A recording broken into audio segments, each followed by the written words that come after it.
siempre en toda situación tenemos diferentes batallas. Aunque no somos guerreros con armas, con espadas, con armas de fuego, de cierta forma sí somos guerreros. Así como cada uno de nosotros somos mayordomos. La semana pasada aprendimos, por lo menos la clase de adultos, que todos somos mayordomos. Todos tenemos batallas, de diferentes formas, de diferentes índoles, batallas en nuestra interior, en nuestra mente, en nuestros corazones, pero siempre tenemos diferentes batallas, con nuestros temperamentos, con nuestras actitudes, etc. Y cuando buscamos mejorar, buscamos crecer, pues entonces en esa batalla también o perdemos o ganamos la batalla. Normalmente tendemos en nosotros mismos a perder esa batalla, pero en Cristo Jesús podemos nosotros ser más que vencedores, como dice la palabra del Señor. Amén. ¿Usted cree eso? ¿Que podemos ser más que vencedores en Cristo Jesús? Sí. El mensaje de hoy tiene este título: Principios clave para la victoria en tu campo de batalla. Principios clave para la victoria en tu campo de batalla. Como les decía, todos tenemos batallas. Batallas personales, batallas, más que todo personales. No voy a hablar de batallas familiares porque estamos en otro renglón, pero más que todo en nosotros mismos. Y quizás usted puede decir, bueno, tengo situaciones que puedo recibir ayuda de alguien, pero hay momentos que no va a recibir ayuda de nadie porque está en su mente, en su corazón, en su ser interior. Y el único que puede ayudarle a usted para vencer en tentaciones, en batallas, en dificultades o en situaciones emocionales negativas para su vida es Cristo Jesús, nuestro Señor. Y de tantos versículos que me encantan a mí particularmente y son de ayuda, hay uno que quiero precisamente fundamentar este mensaje. Segundo Timoteo capítulo 1 versículo 7. Aquí muchos de los hermanos yo creo que se lo saben, pero es tan precioso y creo que he hecho varios mensajes acerca de esto y lo he hecho porque me ha encantado y me encanta el propósito de la palabra en nuestras vidas. Yo no sé si a usted le ha pasado que cuando lee un proverbio y luego entonces el mes que viene vuelve a pasar por ese proverbio, Dios le enseña una cosa totalmente diferente a la que el mes pasado le había enseñado. Si no lo ha experimentado todavía, le animo a que usted puede y comience a leer proverbios en el día de la semana. Por ejemplo, si hoy es 26, se lea proverbio 26, mañana 27, proverbio 27. Y cuando toque otra vez pasar por allí, usted analice, yo sé que Dios le va a hablar de manera diferente, porque Dios habla según la necesidad de cada quien. Y ese versículo es también importantísimo para nosotros. Sencillo, dice, porque no nos ha dado Dios, ¿qué?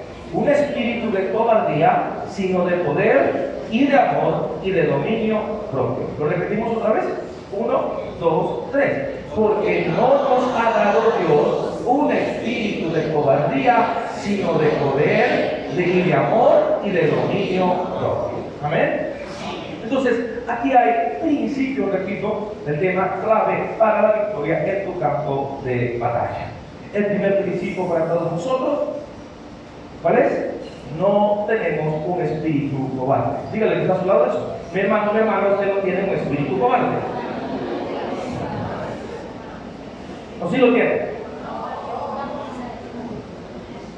Ah, bueno.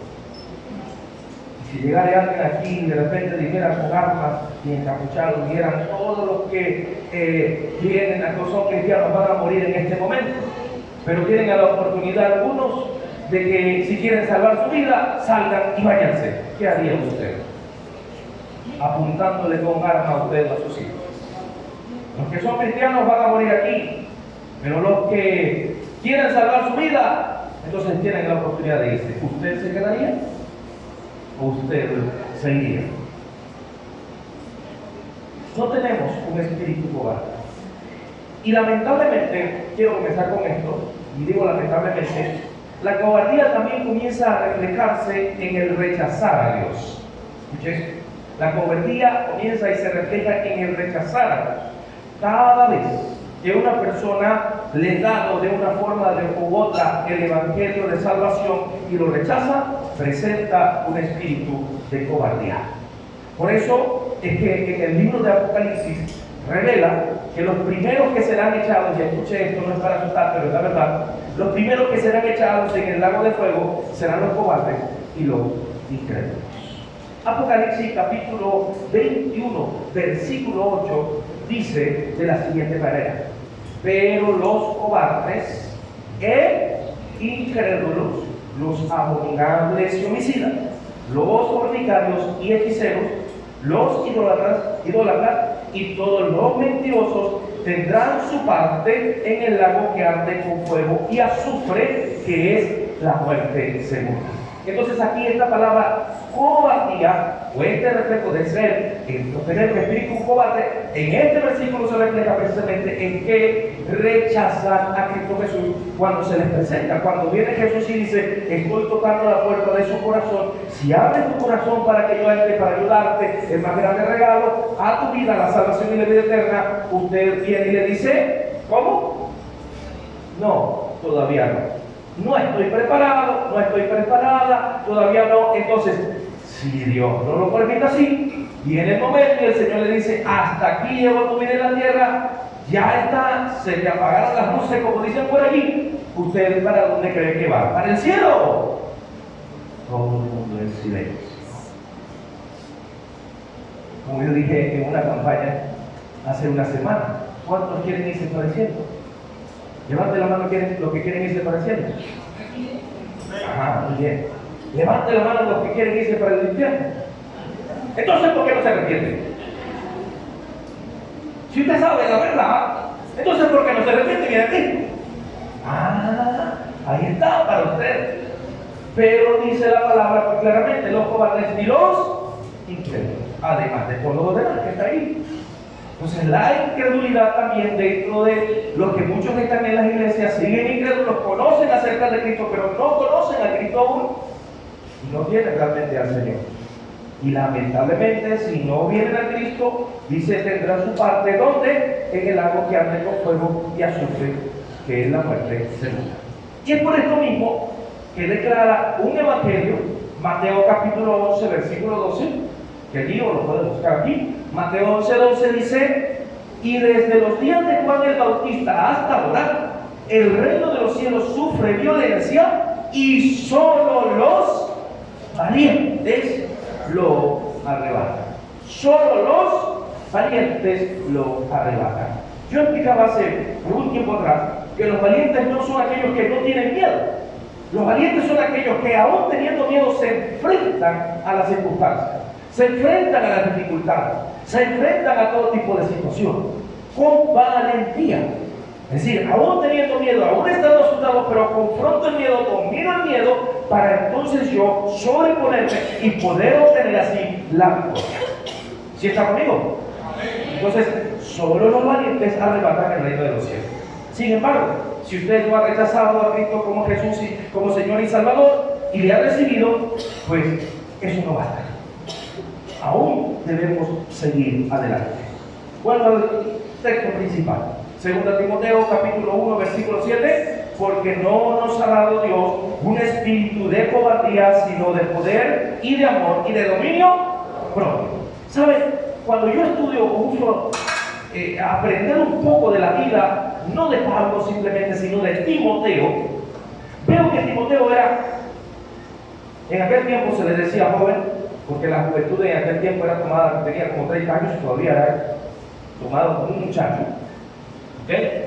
Y veo que la Biblia como que dice o habla que Timoteo era un muchacho tímido, enfermo, tenía enfermedad de estómago. Por eso que le dice: mira, no voy a hacer algo así, bebe el agua con un poco de vino, porque tenía problemas estomacales. Pero también era un tipo de su personalidad, era como una personalidad tímida.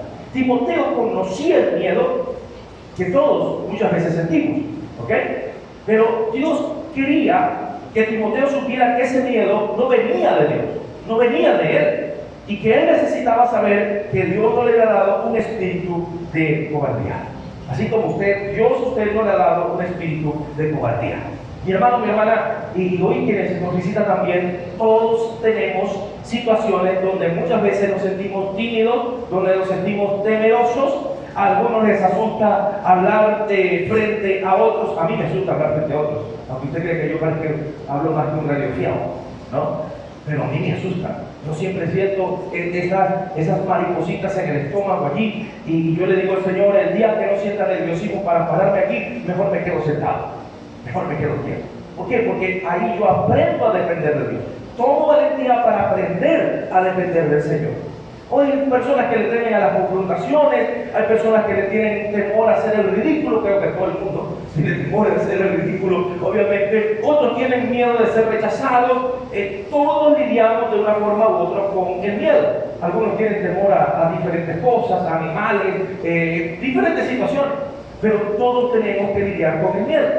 Pero el primer paso, hermano, mi hermana, para tratar con estos temores es entender que ellos no vienen de Dios.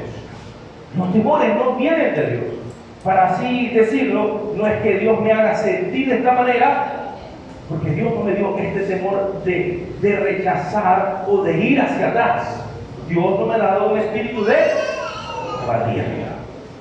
Tal vez sea tu personalidad una personalidad introvertida, y que en medio de esa personalidad introvertida, pues el temor venga y puede accionar sobre tu vida. Tal vez haya una debilidad de la carne en la cual estás tan sometido, tan sometida, que más bien estás en esa situación, que no quieres avanzar, que no quieres tomar las riendas de la situación que estás viviendo, o tomar decisiones firmes, trascendentes para poder salir del hoyo en que te puedas conseguir en este momento. O tal vez tengas un ataque demoníaco. Yo no le voy a decir, ¿quién no le tiene miedo a los demonios? Todo el mundo le tiene miedo a lo que no puede ver, a lo que no puede escuchar, a lo que siente, obviamente. Sí, todo el mundo, hermano. Imagínese usted, en la vigilia en estos días, no ayer, desde ayer, estaba sumido en la oración y ahí metido, y de repente hicieron un acorde fuerte y comenzaron la canción, y ¡uy! Casi que pegó el grito. Porque ya como que me dio un susto, incluso. ¿Verdad? Muchas veces todos nosotros tenemos que lidiar con el miedo, pero ese tipo de miedo no viene de Dios. Hablo rapidito de un personaje que se llamó Gedeón. Y si usted lee en el libro de los jueces más adelante en esta semana, no sé, acerca de este personaje de Gedeón, él era un joven. Y era un joven que estaba temeroso, estaba trillando el trigo, pero estaba escondido porque venían entonces y lo robaban, y él estaba muy pendiente. Cuando se le aparece el ángel, y un ángel de Dios, el ángel de Jehová, y le dice, mira, varón esforzado y valiente, le dice esa palabra. Y Gedeón como que, ya va, yo soy muy esforzado y valiente, ¿por qué me dices eso? Sí, yo te llamé para que te levantes y tú quites el yugo de este pueblo sobre Israel. Y todavía Gedeón viene y le dice al ángel, oye, pero ¿cómo es eso? ¿Por qué? Porque él tenía en ese momento esa cobardía. Y le pidió, mira, si tú eres ángel de Dios, déjame que prepare esta ofrenda. Espérate ahí, no te vayas a ir, y luego entonces yo te la traigo. Pasó así, y bueno, y Dios lo levanta. Habiendo él tenido una situación o pasado una situación de cobardía en la cual estaba puro, Dios viene y le dice primeramente, a mí me impacta cuando dije, tú, varón esforzado y valiente. Es decir, que muchas veces nosotros nos despreciamos en lo que Dios nos ha entregado, en lo que Dios nos ha dado. Igualmente en la iglesia, y siempre tomo este ejemplo porque debe ser el ejemplo para nosotros. En el libro de los Hechos, en capítulo 4, había una persecución ya sobre los líderes de la iglesia, y la iglesia no se desbandó, no salió corriendo, sino que la iglesia perseveró orando. Si Dios lo quiere, viene, Dios no lo permite, y me meten a mí preso simplemente por predicar el evangelio. Dice, corta la cabeza y el cuerpo se desbandará. ¿Qué haría la iglesia? Llegan aquí con a los pastores y vienen y los ponen presos. ¿Y qué haría la iglesia? Cada uno a su casa, no, rápido, porque no pueden meter presos a nosotros también. La iglesia, la primera iglesia, ellos vinieron y se juntaron en un lugar y oraron, y oraron, y oraron, y oraron, y clamaron al Señor. Y las palabras en esa oración le decían ellos, Señor, mira las amenazas de ellos. Mira cómo ellos están accionando. En tus manos ponemos a ellos, pero danos a nosotros valentía. Danos a nosotros de nuevo para predicar tu palabra. Y ese es el ejemplo que nosotros debemos seguir. Entonces, entienda esto, el primer principio para que usted y yo podamos tener la victoria en nuestro campo de batalla, en nuestra mente, en nuestro corazón, en las situaciones, en las emociones que podamos estar viviendo, es entender que no tenemos un espíritu cobarde, porque el Señor está con nosotros. ¿Amén? Hermanos, hermanas, el Señor está contigo. Veo que no está convencido. Dígale a alguien que está al lado suyo: mi hermana, el Señor está contigo. Deja ese espíritu de cobardía. Gloria a Dios. El segundo paso para tratar con estos temores es entender lo que Dios sí nos ha dado. El segundo paso para tratar con estos temores es entender lo que Dios sí nos ha dado. Y el segundo principio es que tenemos un espíritu de ¿qué? ¿Sí está convencido? Se lo puede decir usted mismo: tengo un espíritu de poder. Tengo un espíritu de poder. Dios me ha dado un espíritu de poder. Y cuando estamos trabajando en su obra, hermano y hermana, cuando estamos proclamando su palabra, que todos deberíamos hacerlo, no solamente el pastor, el evangelista, el misionero, los diáconos, los de intercesión, toda la iglesia. Y una de las cosas que tenemos nosotros que rebuscarnos es que no es simplemente evangelizar, es ir y hacer discípulos. Ir y hacer discípulos. Y usted, cuando está trabajando en la obra del Señor, proclamando su palabra, representando el reino de Cristo. A ver, ¿quiénes son representantes del reino de Cristo aquí en este lugar? Todavía no he entendido. Todo aquel que tiene a Cristo como Jesús como Señor y Salvador es representante ¿de qué? Del reino de Cristo. ¿Por qué razón?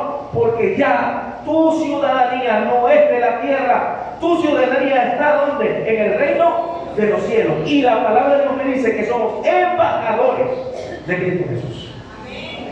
Y si somos embajadores, entonces nosotros somos representantes del reino de los cielos. Entonces tenemos el poder de Dios respaldando. Así como un embajador tiene el poder de una nación representándole en algún lugar donde puede estar representando a su nación, igualmente nosotros tenemos el poder de Dios respaldándonos y estamos en las manos del Señor. No sé si me ha entendido, porque usted está en las manos de Cristo. Nada me podrá separar del amor de Dios. Y el evangelio que predicamos, hermanos, no es simplemente un evangelio de palabras, es un evangelio de poder en el Espíritu Santo y en plena certidumbre. El evangelio que usted predica es un evangelio de poder, y esto tiene que estar en su mente, tiene que estar en su corazón, y tiene que accionarse también en su credulidad, en su fe y en su fidelidad al Señor Jesucristo. Hermano, este principio, esta palabra, como dice 2 Timoteo 1:7, porque no ha dado Dios un espíritu de cobardía, sino de poder. Esa palabra poder en su original griego se nombra como el dunamis de Dios. La palabra poder allí se traduce como dunamis. Y el dunamis se puede traducir como aquella fuerza poderosa que causa impacto tremendo donde se pueda colocar o donde pueda llegar. Y a mí me llama la atención precisamente que cuando Pablo y quien lo acompañaba, Bernabé, llegaron a una ciudad, a Éfeso creo, ellos, la gente de los de Éfeso tenían una concepción tremenda de ellos dos, porque vinieron y los acusaron y dijeron: estos que trastornan el mundo han llegado a este lugar. Y eso es algo de impacto tremendo en nuestros días. Era algo negativo para aquellos que se molestaban con Pablo cuando él venía a un lugar, a una ciudad, para predicar el evangelio. Pero para nosotros hoy en día como iglesia tiene que ser algo de ejemplo para nuestra vida. Hermano y hermana, usted es lo que transforma el mundo.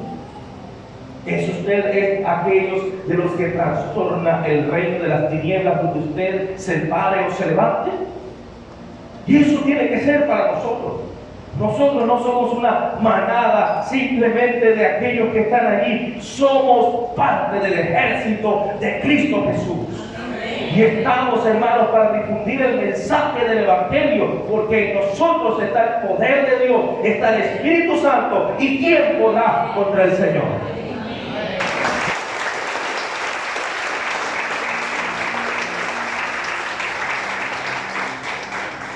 Mientras caminamos en obediencia a santidad, ese poder se puede reflejar.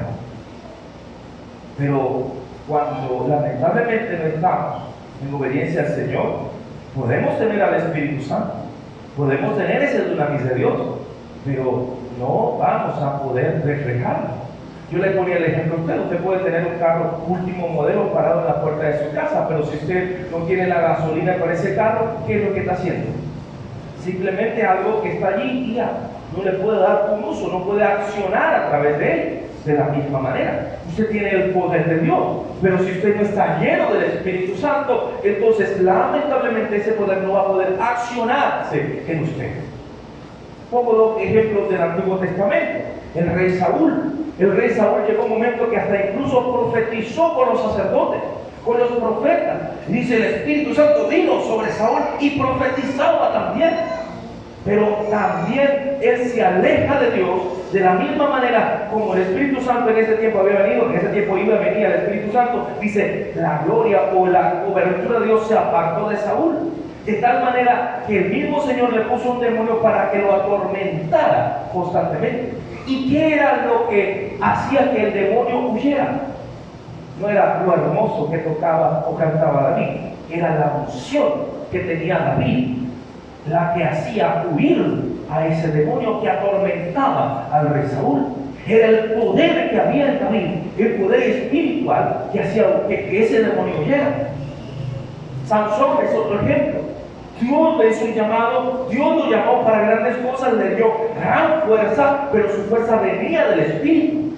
Y él empezó entonces a llenarse de vanagloria, de orgullo, diciendo: yo soy el juez, yo soy este. Durante muchos años, 20 años estuvo, pero llegó un momento en que se dejó llevar por su carne, por su deseo, su gran fuerza, su talento, lo que había recibido.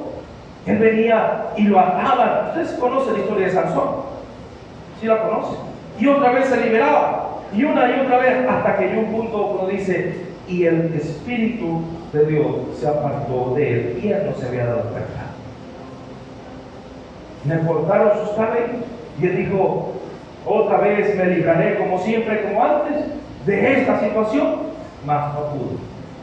Y el pecado entonces le quitó autoridad, le quitó el poder, le arrebató el poder, lo encadenó, lo cegó y lo hizo esclavo. Eso es lo que hace el pecado.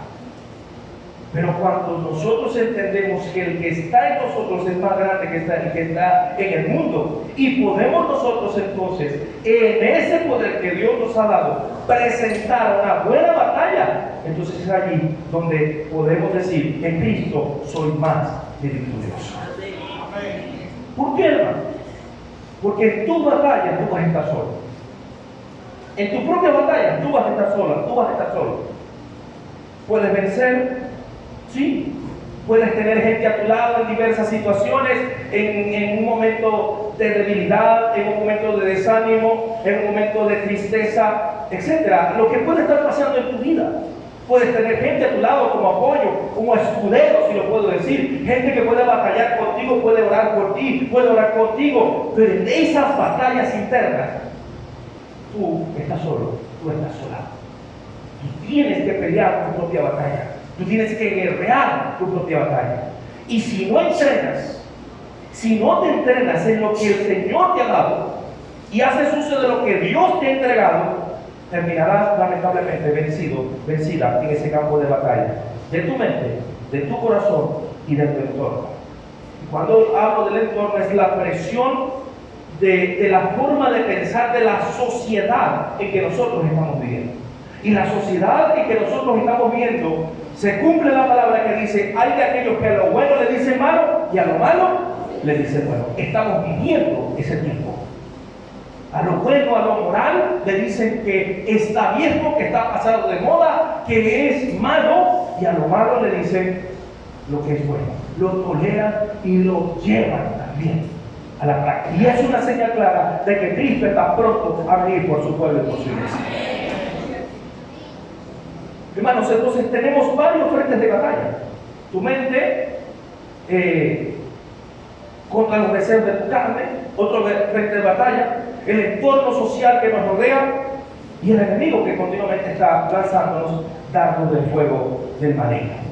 Y muchas veces nos enfocamos tanto, escuche esto, en las circunstancias que nos golpean, en las dificultades que nos golpean y nos afectan, que perdemos de vista lo más importante.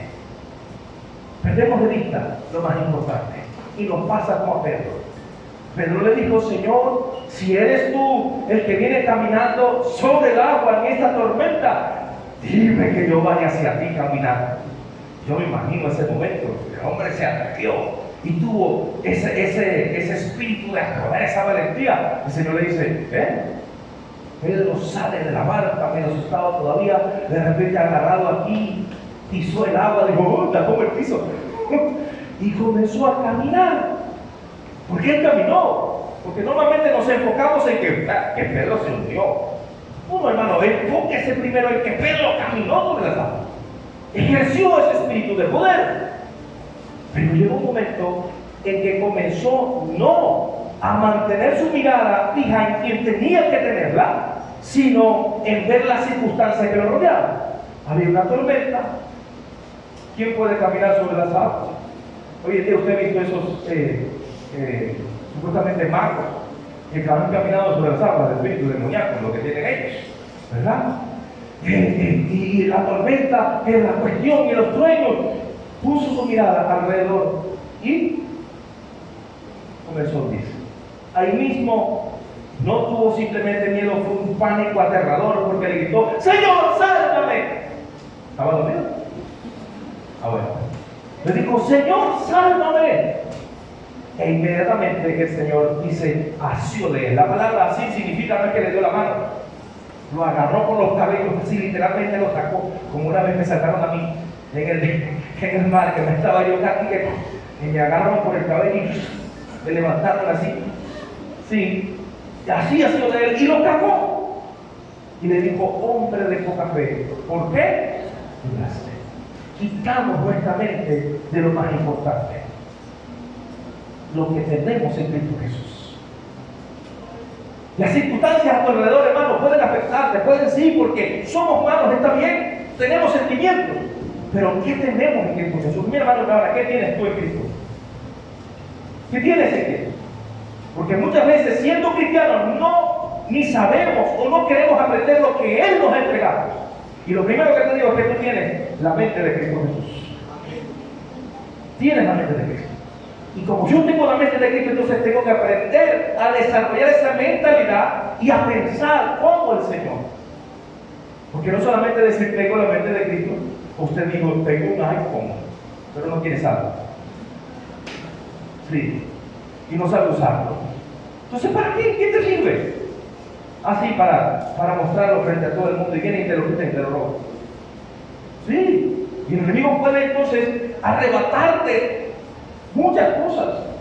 Pero si tenemos la mente de Cristo, tenemos que actuar en esa mente. Tenemos que aprender a desarrollar esa mente.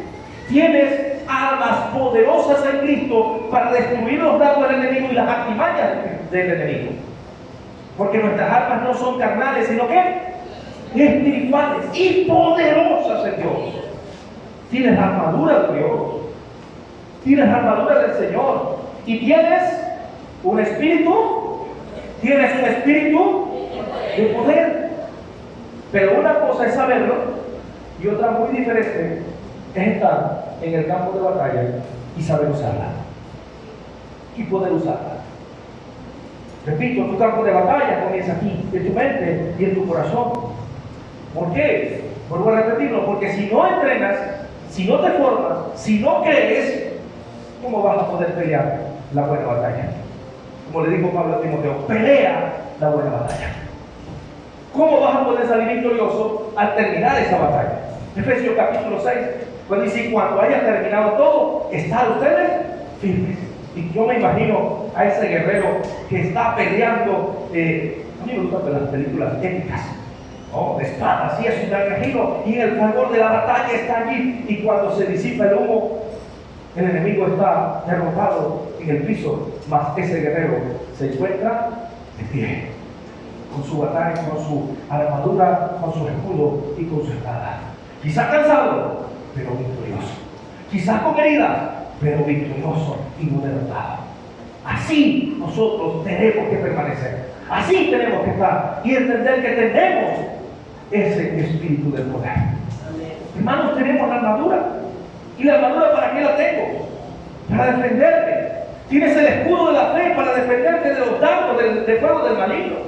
Tienes para defenderte de la duda que pueda venir a tu vida. Tienes el yelmo de la salvación. Porque viene duda, pero tienes el yelmo de la salvación del Señor para poder atacar y también defender. Tienes la espada del Espíritu, que es la palabra de Dios. Pero no es para que lo tengas bajo el brazo, la tengas abierta en el Salmo 91 o en el Salmo 23, en tu casa, en una ventana o algo, o la tengas en la repisa, muy guardadita, como dijiste la palabra de Dios, voy a guardar y la voy a limpiar. Pero no la usas, no la lees, no la estudias. La Biblia, hermanos, está para escudriñarla, está para aprenderla, está para vivirla, está para aplicarla, para alimentarnos de ella. Y esa es la espada que es la palabra de Dios. Dentro de la armadura, para vencer el temor, ¿sabe lo que tiene? El temor de llevar la palabra del Señor. ¿Sabe qué es lo que tiene? Tienes el apresto del Evangelio de la paz. ¿Sabe lo que es un apresto? El apresto era como una suela que tenía garfios.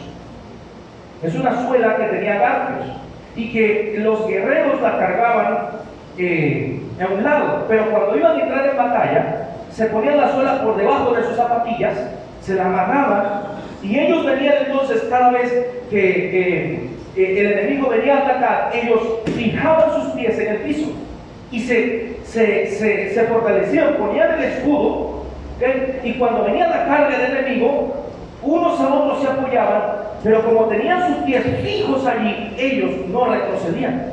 Y cada vez que ellos iban a avanzar, el paso de él era fuerte. Cada vez que daban un paso, era un paso que se clavaba y ellos iban ganando territorio. Así tiene que ser para nosotros también. Para poder ganar almas para Cristo Jesús, tenemos que conquistar los territorios. Tenemos que conquistar las vidas de las personas, pero eso se logra primero batallando en el Espíritu.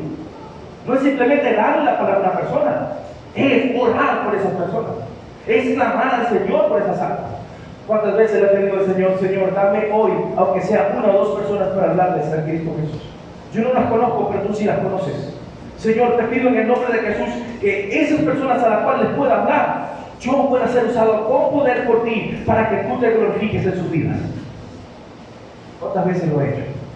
Pues hoy les lanzo el reto, hermanos, y nos lanzamos el reto, que cada mañana que usted se levante, usted pueda decirle, Señor, tengo miedo de hablar, pero dame a mí, dame ese poder, dame, Señor, esa valentía para que hoy pueda hablarle a no sé cuántas personas. Si usted dice, dame 10, yo le daré 10, dame 20, Señor, dame una, porque tengo miedo, bueno, una, pero comience con eso, hermano, porque Cristo viene.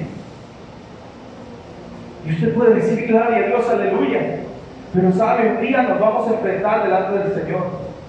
Y no solamente nosotros, sino un día vamos a ser testigos del juicio del trono blanco, donde las almas que rechazaron a Cristo Jesús también se van a presentar. Imagínense ustedes estando en el estrado de los que atestiguan, y de repente un alma de esas venga y diga, sí, ese que está allí, esa que está allí, me pudo hablar, pero no lo hizo, y te va a acusar también.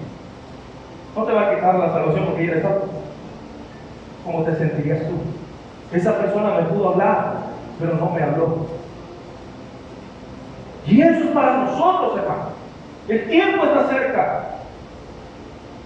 ¿Cuántos quieren la corona del Señor? ¿No quieren coronas del Señor? Yo sí. Y yo las quisiera todas. Por lo menos ya tengo dos. Si permanezco firme, ya tengo dos. ¿Sí? Pero quiero otra. La que que es la que la gana almas para Cristo. ¿Cuántos quisieran esa corona?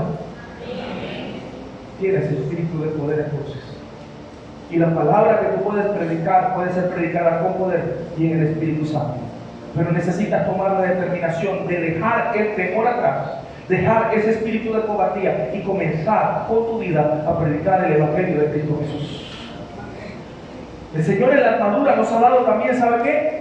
El cinturón de la verdad. ¿Para qué cosa? Para vencer la mentira. La mentira. El Señor, para vencer la vanidad y el orgullo, nos ha dado la coraza de justicia. Mire la armadura, hermano, que tenemos en Cristo Jesús.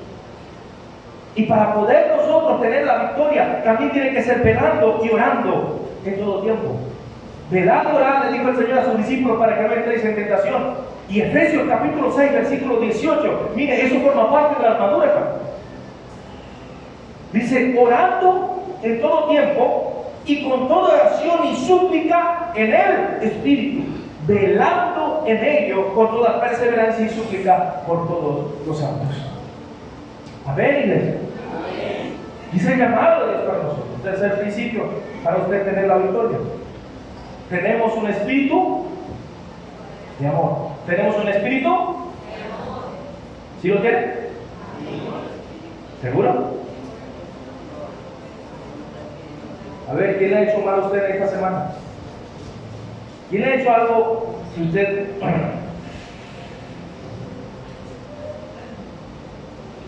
¿Se recuerda a esa persona? ¿Le está limpiando la sangre? ¿O le está diciendo, Señor, ten misericordia? Señor, ayúdame, hermano. Porque, bueno, es que tú ames a los que te aman. Pero el Señor dice, ama a tu enemigo. El que te hace mal, hazle bien. El que te maldice, bendícele.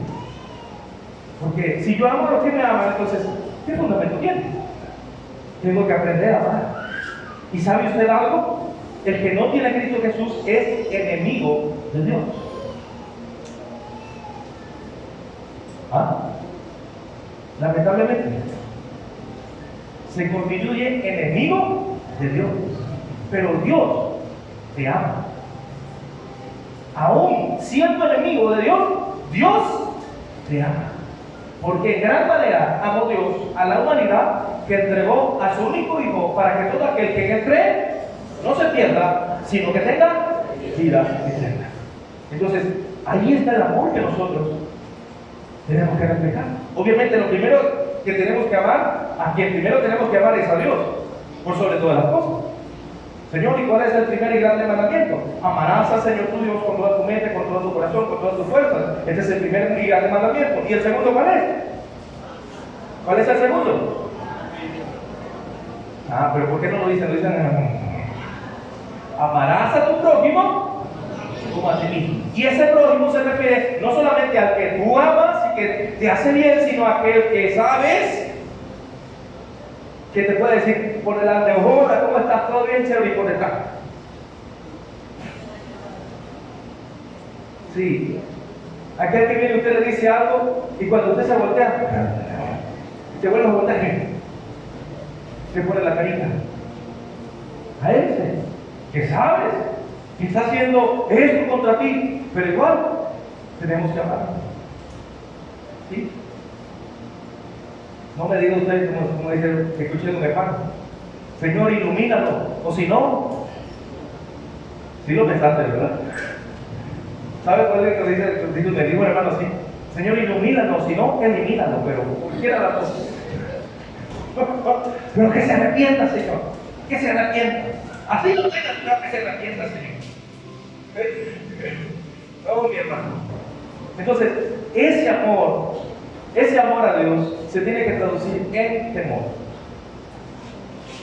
Diga el que está al lado suyo, el amor a Dios tiene que traducirse en temor.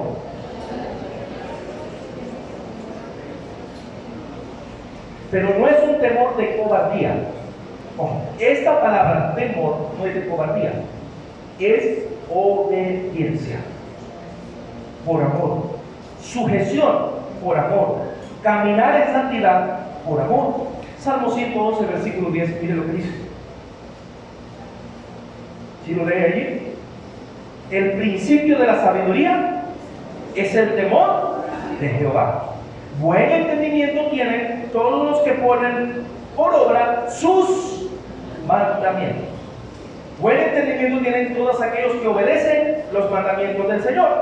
Su loor permanece para siempre. Es decir, nuestra alabanza a Dios permanecerá para siempre. Oímos otro texto, Proverbios 8, versículo 13. Y miren lo que dice Proverbios 8, 13. Dice, el temor de Jehová es aborrecer el mal. Es decir, que si usted va a aborrecer algo, no aborrezca a su hermano, aborrezca la maldad. Sane las heridas de su corazón. ¿Por qué? Porque si usted tiene rencor, si usted tiene rabia contra alguien en su corazón, tiene una atadura, tiene una puerta abierta para el enemigo, tiene una ventana. ¿Se recuerda la semana pasada? Si usted tiene rencor en su corazón, tiene una ventana abierta para el enemigo. Y el enemigo lo puede tener atado, atada a esto. Entonces, el temor de Jehová es aborrecer el mal.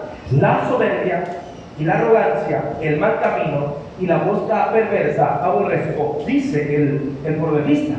Y es lo que nosotros también, eso es lo que debemos rechazar.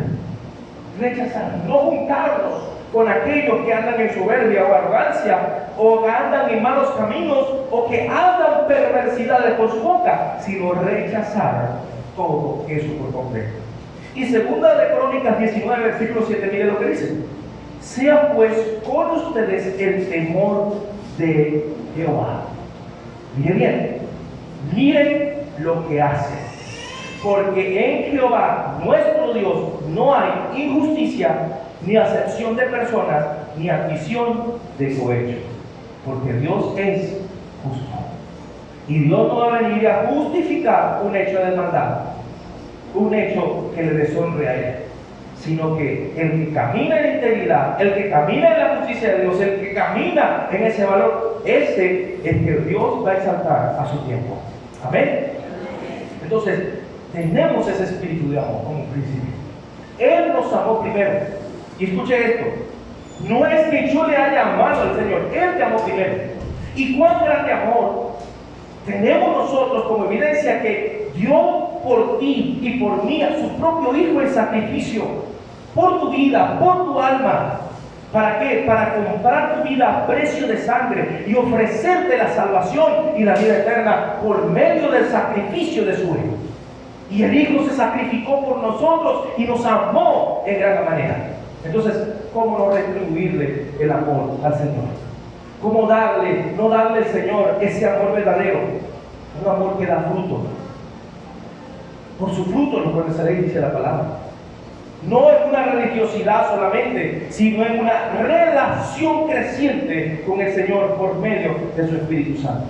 A los jóvenes, a los adolescentes que vinieron ayer al culto juvenil, al encuentro juvenil, yo les decía algo: el Evangelio no es una religión, el Evangelio es una relación con Dios.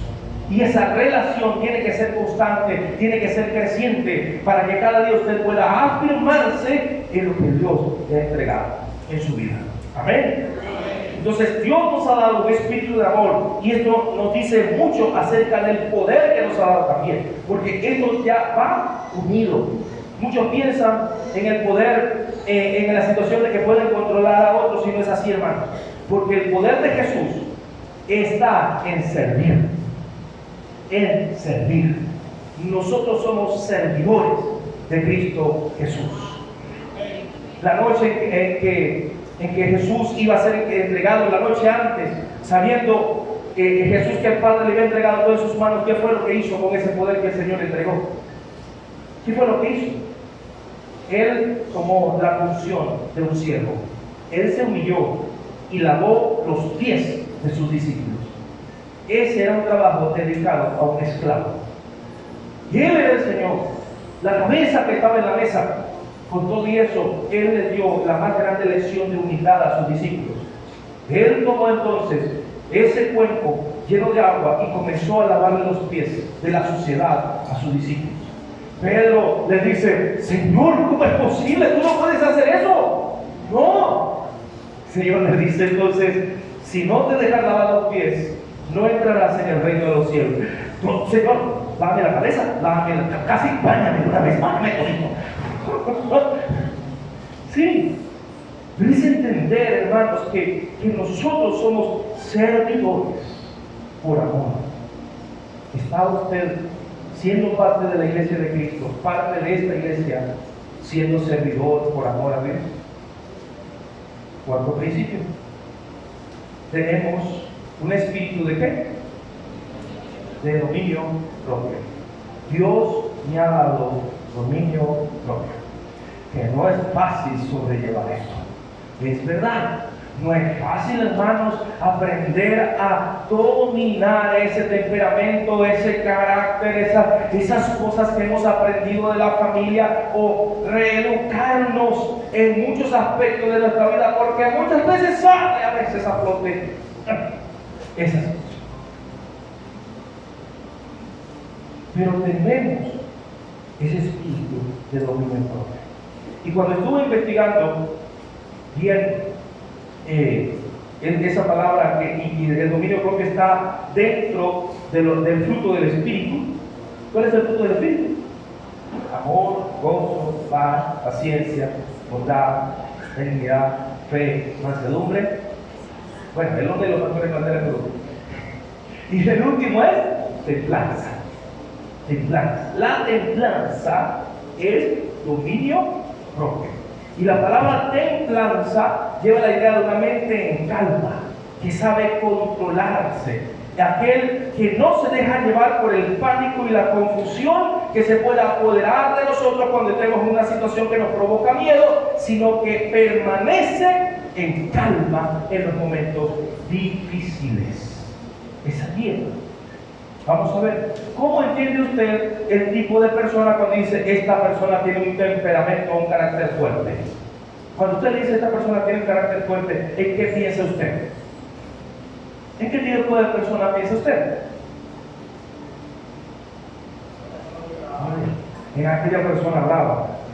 ¡Dame esto! ¡Dame aquello! Y todo el mundo tiembla la tierra que llegó el terror del llano. Una persona, y ha aprendido, hermanos, que esa es una persona de temperamento y de carácter débil. Es una persona de temperamento y carácter débil. Porque una persona que tiene autocontrol, que tiene templanza, es una persona que tiene carácter fuerte, es aquel que aprende a dominar sus emociones. Y que estamos en un proceso todos nosotros. Constantemente. Y gracias a Dios tenemos a veces a nuestras esposas los que somos de ese tipo de temperamento que cuando nos dicen, entonces, y uno, es verdad. O a veces como que parecemos el perro apaleadito, pero bajito. Y eso es para nosotros, hermano. No tenemos que aceptar lo que Dios no nos ha dado, espíritu de cobardía, pero necesitamos humildemente recibir lo que el Señor sí nos ha dado, un espíritu de poder y de amor y de dominio propio. Entonces, con ello nosotros podemos cumplir, por eso podemos cumplir el propósito de Dios en nuestra vida. Y el propósito de Dios, hermanos, en nuestra vida no es simplemente hacer dinero, divertirse, tener comodidades. Es que cada uno de nosotros como hijos de Dios usemos los dones que el Señor nos ha dado para tocar a su pueblo, para ayudar al mundo necesitado de Cristo Jesús. Mi hermano y mi hermana, el miedo y la timidez van a evitar que usted use los dones que Dios le ha entregado. Pero usted necesita tomar ese espíritu de poder, de amor y de dominio propio para sobreponerse al miedo que pueda venir a usted y querer impedir que cumpla el propósito de Dios en su vida. Y quinto principio, dígale al que está al lado suyo estas palabras: no te avergüences de quién eres en Cristo Jesús.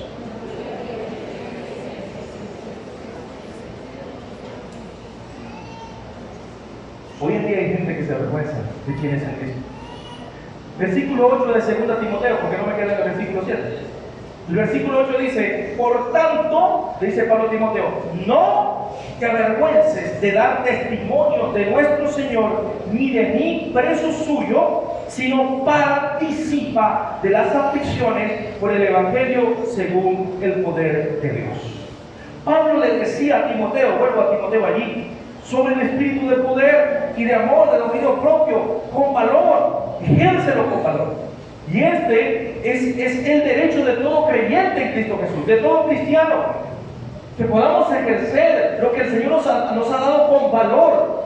Y vuelvo a lo que dice el Señor, porque el Evangelio que nosotros predicamos no es en palabras solamente, sino en poder, en el Espíritu Santo y en plena certidumbre. Pero Pablo le dice a Timoteo también: deja que Dios dirija tus pensamientos. ¿Por qué? Porque tienes la mente de Cristo. ¿Cuántas veces nosotros sabemos que la palabra nos dice tienes que comportarte de esta manera, pero nosotros decimos en nuestra mente y corazón, sí, la Biblia dice eso, pero yo lo hago es así. Yo lo voy a hacer de esta manera, porque yo soy yo. El Señor le da así. Está bien, dale fe. Como nuestros hijos muchas veces, si quieres esto, dale fe, hazlo. Veía como un comercial en los años anteriores, venía el muchachito y estaba en toma corriente, ¿no? Y entonces hoy en día usted ve que un niño va a poner un tenedor, un toma corriente, un cuchillo. ¡Ay, muchacho! ¡Y no hagas eso! Pero dice el comercial que antes estaba el papá y la mamá, y entonces veían al muchacho que iba a poner el tenedor en el tomacorriente y resulta que la mujer iba a salir corriendo y el papá le dice a la mujer: no, déjalo quieto. Y el muchacho veía: dale pues, lo voy a hacer, dale. Claro, me estaba fallando. Y cuando me dijo, sacó la mano el muchacho: está bien, quiero seguir, ¿quieres hacer lo mismo? Las cosas han cambiado, ¿verdad? Muchas veces, cuando nosotros le decimos a Dios: Señor, yo soy así, o yo soy esto, o aquello, muchas veces Dios nos dice: ¿quieres meter el tenedor ahí en el tomacorriente? Dale pues, algo. Dale. Yo voy a estar ahí para darte un chancletazo para soltarte si te quedas pegado. Y cuando nosotros llevamos el golpe y decimos: ay, me duele, Señor, me duele. Yo sé que te iba a doler, pero tú no me quisiste prestar atención, tú no me quisiste obedecer, no me quisiste escuchar cuando yo me estaba diciendo de que si haces eso te va a doler. Ahora que has probado que duele, ¿lo vas a volver a meter ahí en eso? No, y no lo haces más. Y eso es lo que pasa también con cada uno de nosotros, mi hermano, mi hermana. Miren, hay algo que me he dado cuenta. Hoy en día, la Iglesia de Cristo ha buscado, ¿cómo lo digo? Ha buscado quitar todo peligro en el Evangelio de Cristo. Ha despojado a la cruz de todo aquello que nos pueda comprometer con la verdad del Evangelio de Cristo, de compromiso, de servicio, haciendo que todo sea seguro en nuestras vidas. ¿Qué quiero decir? Es muy fácil hoy en día para nosotros venir religiosamente, congregarnos un domingo, en la mañana tengo que darle a Dios y eso está bien. Estamos obedeciendo la palabra, no dejen de congregarse como algunos tienen por costumbre, la fe viene por el oír y oír la palabra de Dios, y eso está bien. Estamos muchos como ese fariseo que le decía al Señor: Señor, te doy gracias por quien soy, te doy gracias, Señor, porque yo doy diezmo de todo, yo cumplo con las fiestas, yo cumplo con todo esto, y no soy como ese pecador que está allí. A veces nos llaman de orgullo, nosotros mismos, y de vanidad, y creemos que el Evangelio de Dios es simplemente religión. Bueno, ¿qué quiere usted, pastor? Yo voy al domingo, yo voy para la obra. ¿Qué quiere usted? No es lo que quiere el pastor, es lo que Dios quiere de cada uno de nosotros, lo que Dios te ha entregado a ti, y te ha entregado dones espirituales a todos los que están aquí sentados, del más pequeñito que tiene a Cristo Jesús hasta el más anciano. ¿Para qué? Para ponerlos en obra. No solamente son algunos. Entonces, ¿qué sucede? Cuando ocurre que aquellos que sí han entendido vienen, y aquí estoy dispuesto, Señor, para hacer tu obra, pero resulta, hermano, hay que hacer esto, ok, si yo lo tomo, tengo la voluntad, voy a servir, pero entonces hay que hacer lo otro, y no hay nadie más. Señor, la mies es mucha, pero los obreros pocos. ¿Y dónde está entonces el que sirve? Tiene que agarrar aquí, y tiene que agarrar aquí, y tiene que agarrar aquí. Cuando ve, ya no puede más. Y siempre sale a la luz aquel que lamentablemente, sí tengo que decirlo, viene y dice, claro, como el pastor tiene su macoñita, su grupita, o como este tiene, sí, puro ellos, y los demás. ¿Verdad que sí? ¿Y por qué? Entonces yo vengo y digo, y en vez de usted de hablar, ¿por qué no se pone a accionar? En vez de usted dar, que ya hasta con bonito le sale, póngase en acción y sirva en lo que Dios le ha entregado. Porque cuando yo me convierto solamente en un religioso y no acciono lo que Dios me ha entregado, también estoy avergonzándome de lo que Dios me ha dado. Por tanto, no te avergüences de dar testimonio de nuestro Señor.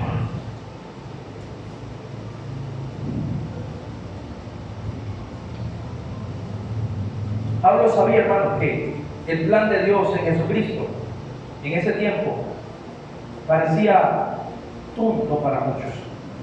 ¿Por qué digo eso? El mundo, han pasado 2000 años, y el mundo ha conocido acerca de Cristo Jesús. Unos lo rechazan, otros lo reciben, otros dicen, bueno, sí, yo creo que está. Pero en ese tiempo, y permítame que usted pueda pensar esto, en ese tiempo, pensar, servir a un Dios que vino a la tierra, y no vino en un palacio, sino que vino en un establo, y su cuna no fue de oro, sino que su cuna fue un lugar donde se le daba comida a los animales.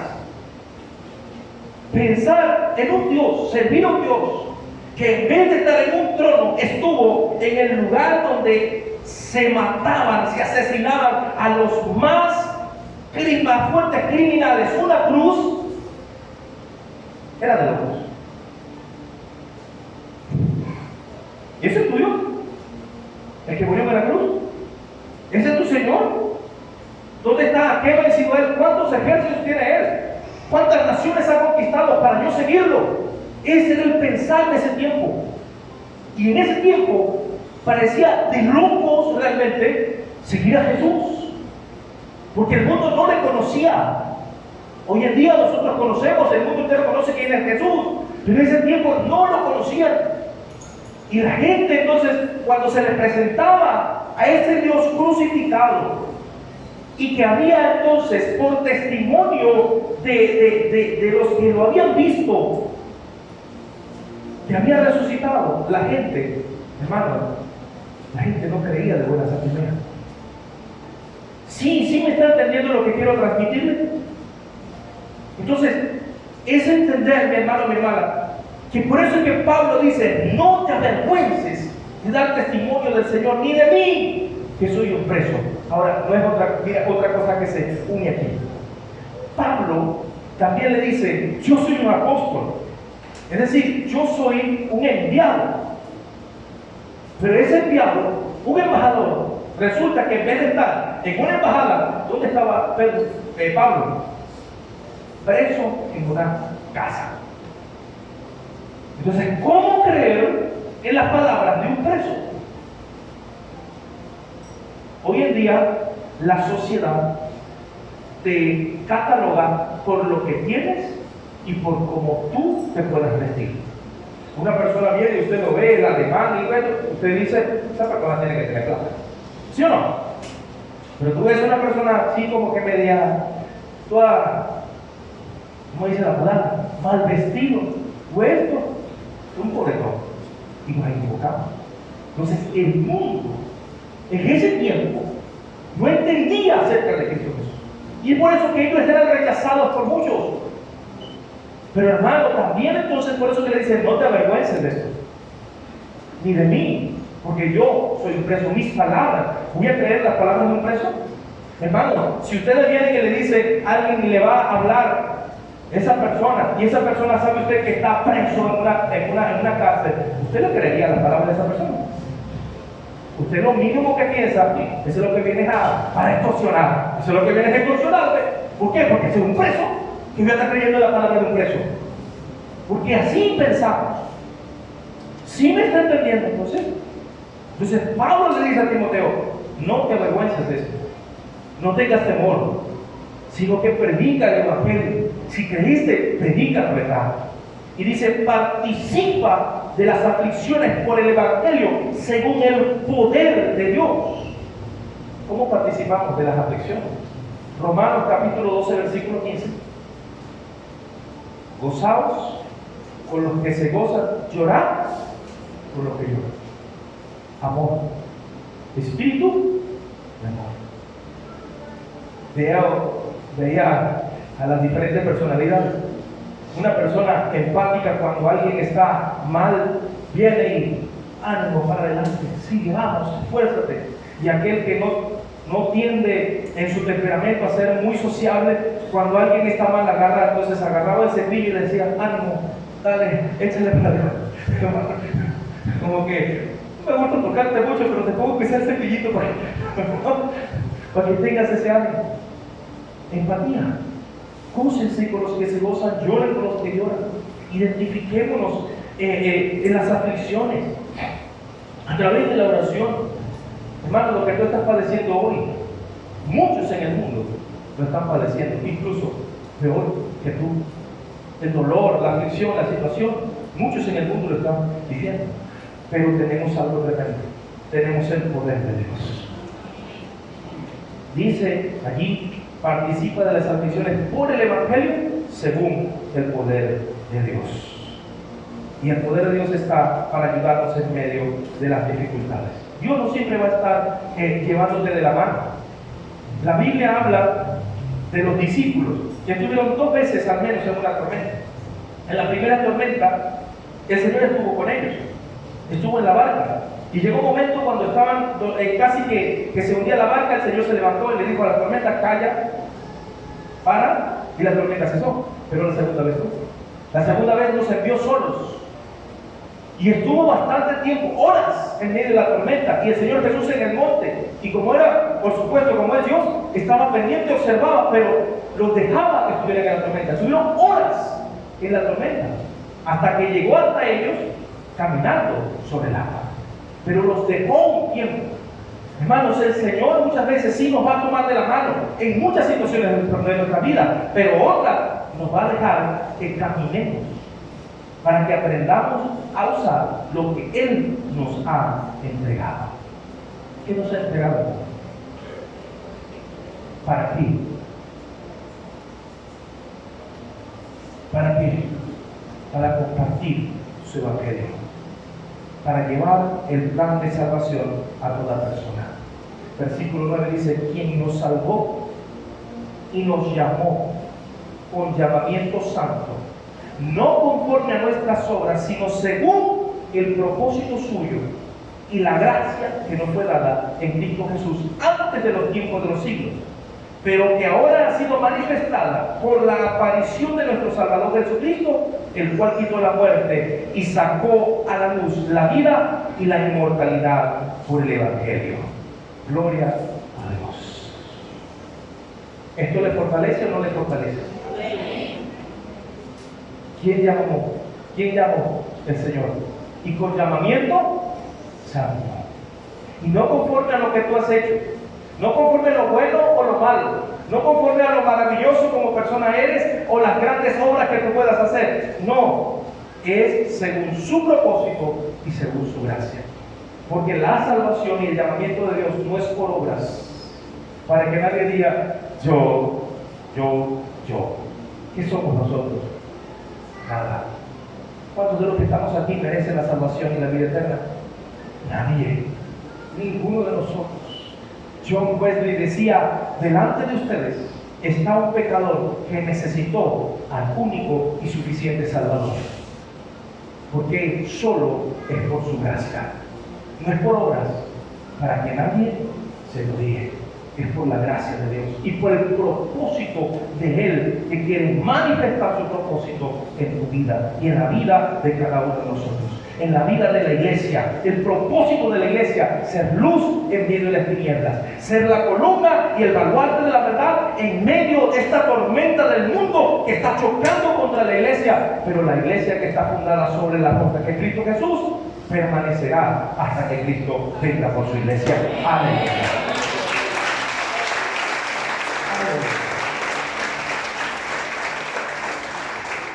¿Qué fue lo que hizo el Señor? Miren, casi nada, hermano. ¿Sabe lo que hizo el Señor? Él quitó la muerte. Antes, para los que estábamos sin Cristo, la muerte era nuestro destino. Y no hablo de la muerte primera porque algún día tendremos que partir de esta tierra. Hablo de la muerte segunda. El que nace una vez, muere dos veces. Mas el que nace dos veces, morirá una sola vez. Y esa muerte que nos tocará algún día a nosotros si Cristo no viene antes, no será vernos cara a cara con el ángel de la muerte, sino que cuando cerremos nuestros ojos por última vez en esta tierra, vendrán los ángeles del Señor a buscarnos, a llevarnos a ese lugar de espera en Cristo Jesús. Esperando el momento glorioso, porque no estaremos dormidos, por cierto. No estaremos dormidos. Estaremos conscientes, descansando, hasta el momento en que el Padre venga y le diga al Señor: ve por mi iglesia. Y como dice la palabra, no en ese momento, con trompeta de Dios, con voz de mando, los muertos en Cristo resucitarán primero, y luego los que hayamos quedado nos reuniremos con el Señor en las nubes. Y este es el llamado para nosotros, hermanos. Y Jesús sacó a luz la vida y la inmortalidad por el Evangelio, por las buenas noticias. Y hermanos, el plan de salvación de Dios está para cada uno de nosotros. Y a usted hoy que nos visite y que nos escucha, también el plan de salvación está para usted. Cristo Jesús, el Salvador, el Señor, Él le puede dar el más grande regalo que usted jamás pueda recibir y obtener: su alma. Porque su alma en estos momentos, si no tiene a Cristo, está perdida. Lo más valioso, su alma. Pero en el Señor usted puede tener esa salvación y vida eterna. Sea valiente, porque solo los valientes arrebatan el reino de los cielos. El apóstol Pablo no tenía una buena situación, estaba preso, pero era un hombre valiente. ¿Sabe por qué? Porque él conocía a quien él servía. Una cosa es conocer acerca de Cristo. Hoy usted que nos visita está conociendo acerca de Cristo. Pero para que usted pueda tener el verdadero gozo, es que usted abra la puerta de su corazón y le diga al Señor Jesús: bienvenido a mi vida. Señor, quiero conocerte. Te recibo como mi Señor y como mi Salvador.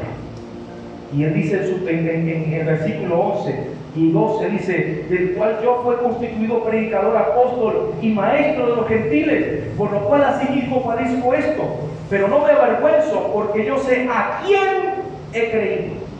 Él no dice yo sé en quién he creído, no. Él dice yo sé a quién he creído, y estoy seguro que es poderoso para guardar mi depósito para aquel día. Aleluya. Entonces Pablo pudo ser valiente, hermanos, porque estaba seguro que Dios es poderoso para guardar su alma para ese día, para guardar su alma de la muerte eterna. ¿Y cuándo? Bueno, en el momento en que el Señor decida llamarnos a su presencia. Termino con esto, mi hermano, mi hermana. Dice la palabra allí: para guardar mi depósito para aquel día. Ese día es cuando se nos apaguen ya las luces en esta tierra, o Cristo venga. Mi hermano, mi hermana en Cristo Jesús, ánimo, esforcémonos, porque todos los días tenemos batalla. Pero si perseveramos en lo que Él nos ha dado, espíritu de poder, de amor y de dominio propio, seremos más que vencedores en el Señor. Hoy, usted que nos visita, es un honor para nosotros tenerlos aquí, pero hoy también les quiero decir, y le quiero preguntar: si Cristo viniera el día de mañana, ¿usted se iría con el Señor o se quedaría? No quiero ni verlo.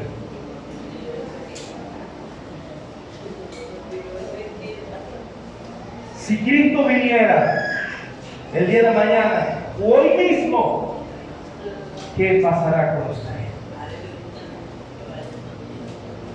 Yo no sé qué día será, pero sí sé que la Biblia me dice que estamos a pocos años de la venida del Señor. Y el mundo llorará. El mundo llorará. Y yo espero en el Señor que usted no sea de los que lloren, sino que usted sea de aquellos que se vistan de vestiduras blancas y reciban las coronas de las manos de nuestro Señor Jesucristo. Y la Biblia dice, mi amigo, mi amiga, que esta es la palabra de fe que predicamos. Póngase de pie. La palabra de fe que le predicamos es que si confiesas con tu boca que Jesús es el Señor y crees en tu corazón que el Padre lo levantó de los muertos, serás salvo. Porque con la boca se confiesa para salvación y con el corazón se cree para vida eterna. Y hoy el Señor te está dando esa oportunidad y te dice, quiero darte la salvación y la vida eterna. Ven a mí. Ven a mí. Abre la puerta de tu corazón y sé un valiente, sé una valiente. Y la única manera es Él. Quiero orar por ustedes. Por usted, mi amigo, mi amiga que me ve y que está aquí con nosotros también. Y si usted ha entendido esta palabra, usted pueda hablar con Dios y decirle en este momento, Señor Jesús, he entendido que necesito de ti. Y hoy quiero abrir la puerta de mi